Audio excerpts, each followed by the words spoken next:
A 4-hour gun battle in the heart of downtown San Diego created havoc in history on Thursday. We'll have that story from start to finish on the Week in Review. Police say it started when 28-year-old Robert P. Anderson was buying a gun at the Hub Jewelry and Loan Company, 771 Fifth Avenue. They say he suddenly turned it on employee Louis Richards, who fell just inside the doorway of the pawn shop. Another employee, Theodore Swienty, managed to flee into the back of the store and hide. Passers-by who heard the shots and saw Richards fall called police. The gunman was still inside the store at 5th and F when they arrived, and he resisted officers with gunshots.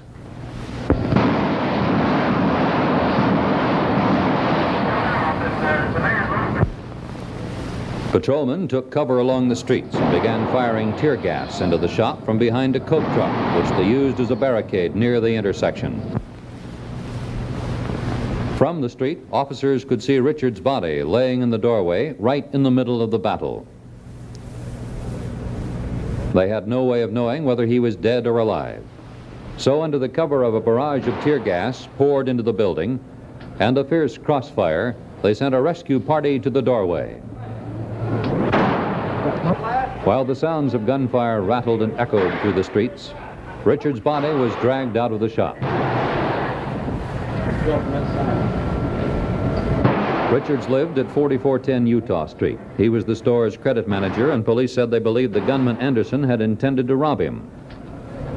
While the gunfight continued, officers moved a stretcher into position and placed Richards' body on it. The steady firing into the shop helped enable the stretcher bearers to escape harm. Also, as they took the stretcher away east on F Street, they crawled along below the level of the window of the Hub Loan Company. TV8 cameramen had the shop surrounded also, covering this and most of the action from many angles. Richards was declared dead, and his body was placed in a waiting police ambulance, which was within the gunman's field of fire.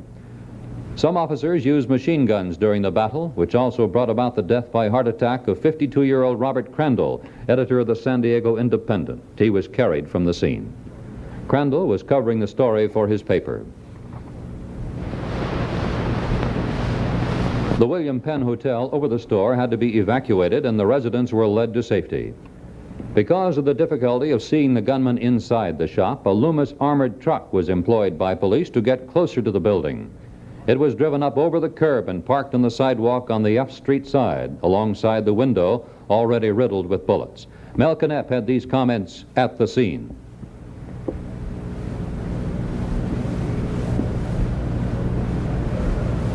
Officers with a better vantage point than the ones we're looking at now have said he may be in the far rear corner. Move the armored truck back and try shooting on that side. So they're moving the truck back now for a better vantage point, hoping to be able to spray the inside. While all of this firing is going on, inside the police ambulance, right behind the armored car, the body of the credit manager of the outfit killed when this fighting began.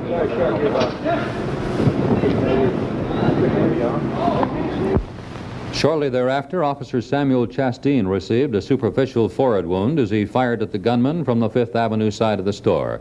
He was helped into a police car and taken to the hospital.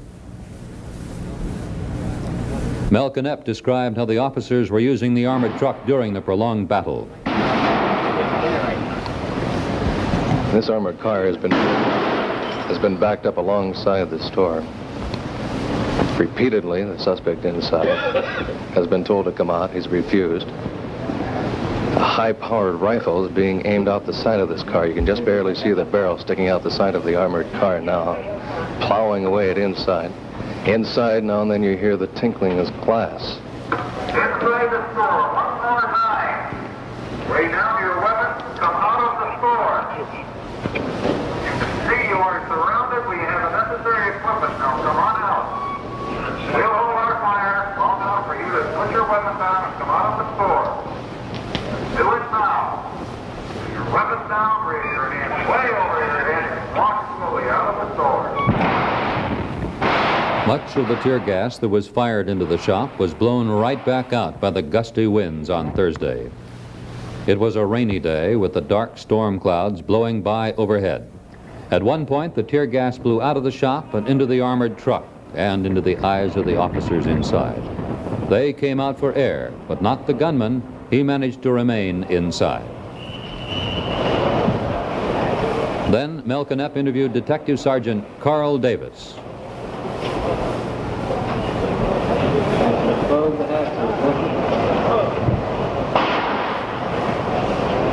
What is the difficulty? Why aren't you able to get to him? You stand behind a concrete pillar, and we can't angle shots in at him. I've seen you lob some tear gas shells in there. Why aren't they being effective? He seems to be getting fat on them. That's the only thing I can say. It's not doing a bit of good for him. Is there a possibility he has a gas mask? It's a possibility. We've never seen him. This has been going on for 2 hours and 15 minutes. How many rounds of ammunition have been fired into that building? I couldn't guess. I wouldn't have any idea. Hundreds. In the hundreds. How many would you say he's answered back with? Oh, he just pokes his hand around this corner and fires every once in a while. When we first got here, he fired 4 right through the window at us. But that's just intermittent shooting. I don't know what he's shooting at now. Is there unlimited supply in there, ammunition? Well, they sell guns. He's probably got ammunition for it. An officer using a loudspeaker again asked Anderson to come out of the building.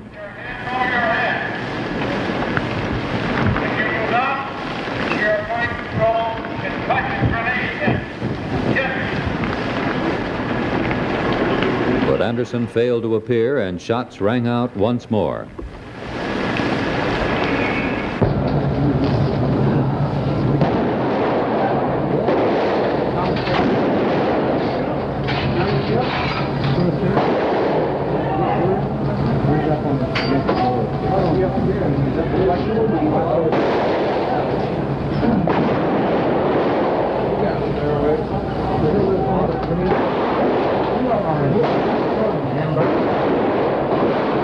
Then Navy Shore Patrolman Frank Morales of 6661 Kelly Street prepared to throw the first of 2 concussion grenades.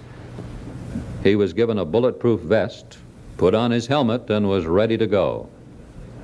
Officers then laid down another layer of heavy gunfire, and Morales dashed to a pillar in front of the shop doorway. There, he pulled a pin on the grenade and tossed it into the left side of the pawn shop.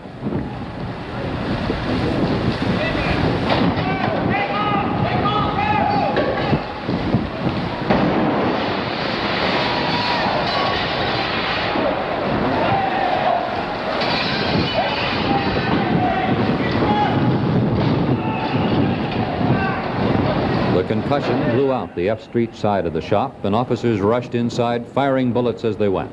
The explosion caused a minor fire in clothing and cardboard boxes stored inside, but this was quickly put out after the officers discovered that the gunman had now fled upstairs to the mezzanine and was still holding out. At this point, Mel Knepp interviewed the 32-year-old Morales. What is your name, please? Morales, Frank W., work with the Shore Patrol headquarters here in San Diego. You're the man who tossed in the concussion grenade? And that's affirmative. What is the purpose of a concussion grenade? How does it work? What do you expect it to do? Well, they can make a hole in the brick wall there, knock a man off his feet. If he's protected, well, it won't hurt him. But if he's not protected, it'll kill him or knock him down. And they think he's up now from where he was before, up on a second-floor mezzanine. Right. They think he's up down the second deck. And as soon as the police give me cover, I'll try to go up there and lob the hand grenade. This thing you're wearing? It's a bulletproof vest. It'll just stop the bullet here. If you don't shoot at my head, I'm all right. Morales then went back in and threw another grenade. It blew out the wall of the mezzanine above an adjoining tailor shop on 5th Avenue. The debris flew into the street, spraying parked cars. Thousands of spectators had gathered by this time to see the police close in a second time. Sergeant Ellen Brown led the charge upstairs above the pawn shop and came face to face with Anderson, who was still carrying a gun. Brown quickly unloaded his shotgun on Anderson, who was critically wounded and was carried outside and taken to the county hospital. His condition yesterday was greatly improved, and doctors expect him to survive.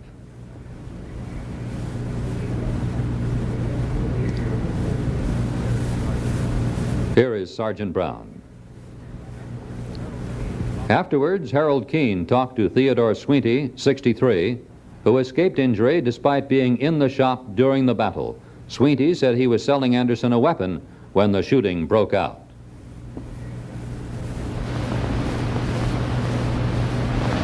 Well, it happened so doggone fast that one minute I was selling him the gun, and the next minute he grabbed a box of shells and took the gun and said, "I'm going to blast your brains out, USBs." And that was it.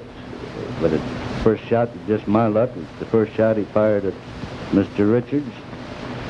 And I don't know, at the same time he turned to fire at him, I dropped behind the counter, and so I never even seen Mr. Richards after that.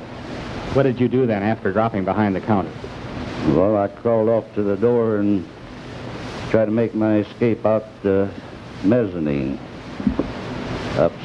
upstairs. You know, fouled up on that as he come right behind me and fired a shot at me at the top of the stairs. So instead of turning to my left, I turned to my right and trying to find a place to hide. Finally managed to crawl under a bed. It was kept up there for relaxation, and that's just my luck that it wasn't found. Harold next talked to Inspector Wayne Colburn, who directed the battle for the police. Inspector Colburn, what were the problems that caused you to use such a wide variety of weapons and techniques? Well, Harold, we had two problems. We had, first of all, a tremendous amount of personnel involved, and acting on instructions from Chief Sharp, he advised me that he didn't wish any heroics, he didn't want any officers injured, and that we would wait the man out. That, in addition to the fact that we were not real familiar with the physical layout of the building, slowed us down considerably on it. Sergeant Brown, who shot the suspect, described the action inside the store after the second grenade was thrown. Then he started firing out through the windows out in front, and I could hear officers shouting out there and shots going on. I then went up the stairs again, feeling that the suspect was distracted from me. Sergeant Sweetall was right behind me, and Lieutenant Clarence Myers was behind him, and Officer Augustine was behind him. We were just a mass of men going up the stairs. So I got up to the top of the stairs. I could hear the suspect. He moved off to my right, behind a door. I fired 2 rounds with the shotgun into this door area, and he fled down a narrow, dark passageway there and disappeared to the right. So I went after him, and as I got down there, it was much darker. I rounded a corner, and he was standing there with a pistol in his hand, and I emptied my shotgun at him at a range of about 4 feet. And that's the story of the gun battle in downtown San Diego, all too reminiscent of the old Wild West, with all the excitement and the emotion and the inevitable death of 2 men.